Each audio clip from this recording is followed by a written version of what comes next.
Welcome back, my friends, to the show that never ends. So glad you could attend. Come inside Movie Maniacs as we take a look at the remake to the 1987 Paul Verhoeven classic with the same name. Yes, we're looking at RoboCop, out this weekend in theaters, and we get the story once again of Alex Murphy, aka RoboCop. Now, Alex Murphy, the cop, is a good guy trying to do a good thing in a police department that is full of corrupt cops. Well, when a bust goes bad and he ends up getting his partner, Officer Lewis, yes, we do have an Officer Lewis in here, hurt, that kind of has an effect on him and does get him noticed by the department and those bad guys within. Well, Murphy soon falls victim to a car bomb where most of his body is maimed, and thanks to the Omnicorp Corporation and a little manipulation by them, they convince Alex Murphy's wife to get Alex Murphy into the RoboCop program, where he becomes the RoboCop, the robotic cop we all grown to love, your move creep type of guy. And actually what we also learn is that RoboCop is part of the bigger plan by Omnicorp to try to convince the public that they should have robots in place of human police officers for their law enforcement. And we see how RoboCop deals with the fact of being a robot now more than man, and also trying to solve his own case while dealing also with the Omnicorp corporation. Let me tell you about this, folks. When I saw the trailer of it, I was like, really? You know, we even did a spoiler room of it going, you can't capture the original. And they didn't. They went a completely different direction, and I am glad they did.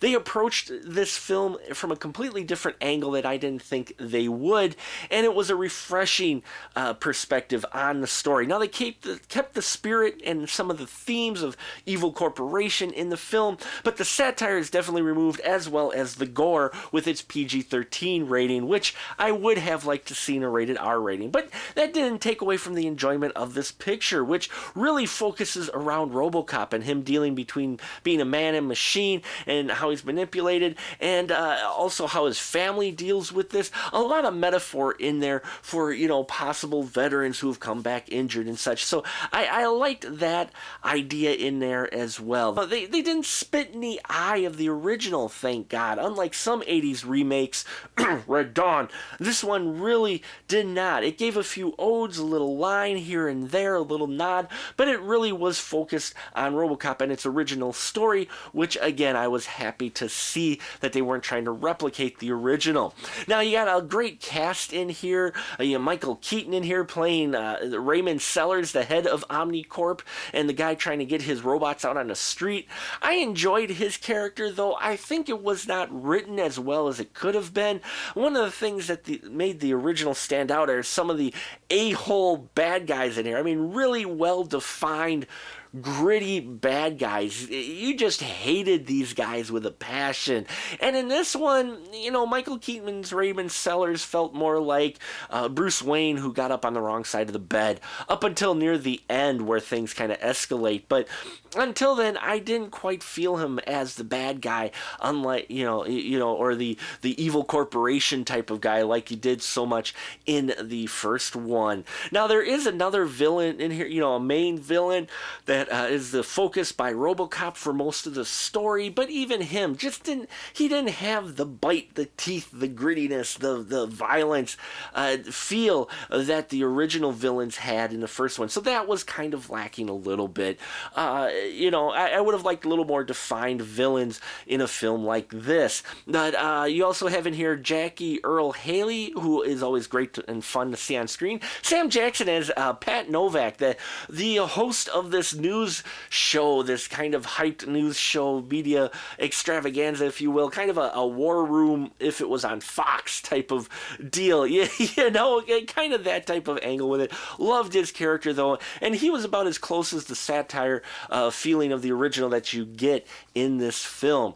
Now, Joel Kinnaman, well, he kind of suffered what I call Val Kilmer syndrome from Batman. He wasn't a really good Alex Murphy. There wasn't a lot of separation between his Alex Murphy and his RoboCop. Really didn't feel that there.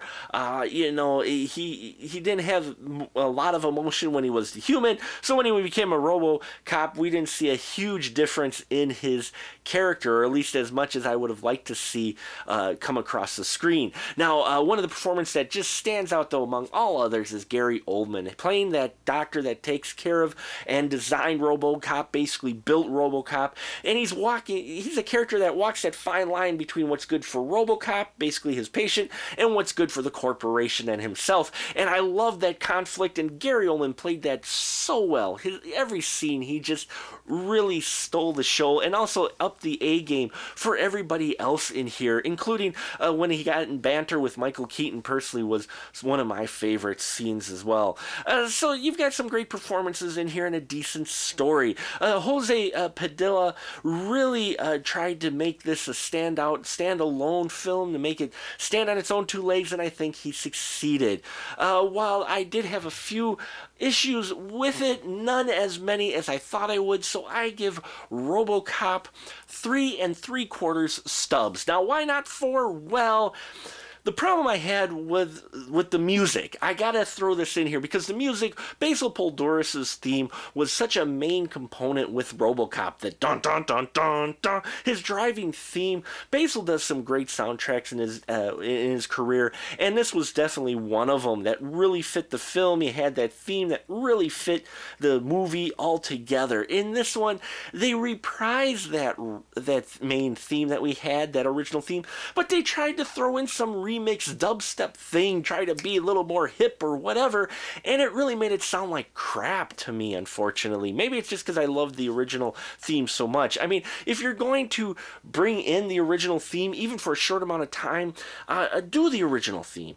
If you want to do something, mix it up or more modern, do your own original music for it, and don't try to reprise the theme. But, you know, in the end, they kind of hacked it up a bit for me. And the rest of the music in here is more incidental than really playing a role or standing out, which does happen in a lot of more modern science fiction and just action films in general.